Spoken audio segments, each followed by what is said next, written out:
Hi friends, welcome back to triple SR channel. ఈరోజు మనం పులిహోర చేసుకుందామండి. ముందుగా బియ్యం కడుక్కొని పసుపు, ఉప్పు, కొంచెం ఆయిల్ వేసి స్టవ్ మీద పెట్టాలండి. ఆ రైస్ ఉడుకుతూ ఉంటుంది. ఆ రైస్ ఉడికిన తర్వాత స్టవ్ మీద బాండీ పెట్టి ఆయిల్ పోసి, ఆయిల్ కాగిన తర్వాత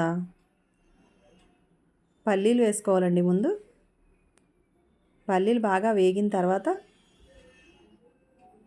పచ్చెనగపప్పు, మినప్పప్పు, జీలకర్ర, ఆవాలు, ఎండుమిర్చి వేసుకుని వేపించుకోవాలండి.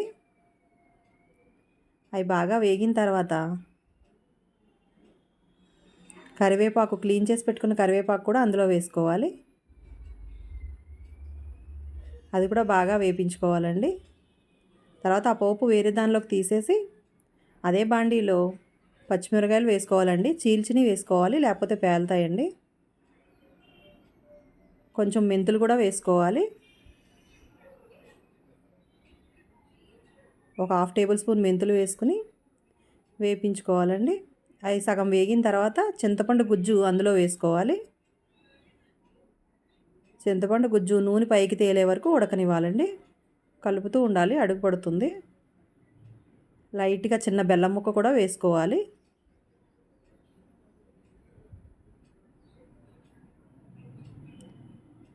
ఒక 1/2 టేబుల్ స్పూన్ ఇంగువ కూడా వేసుకోవాలండి.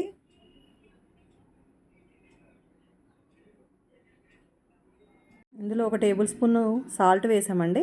రైస్లో కొంచెం సాల్ట్ వేసాం కదా, అందుకే ఇందులో కూడా 1 టేబుల్ స్పూన్ సాల్ట్ వేసాము.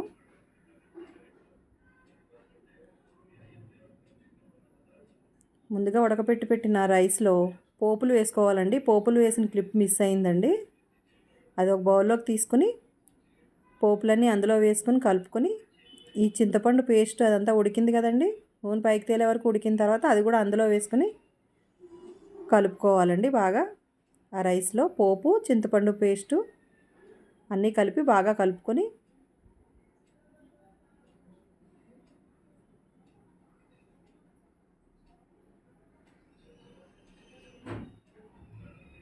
సర్వ్ చేసుకుంటే చాలా బాగుంటుందండి చింతపండు పులిహోర.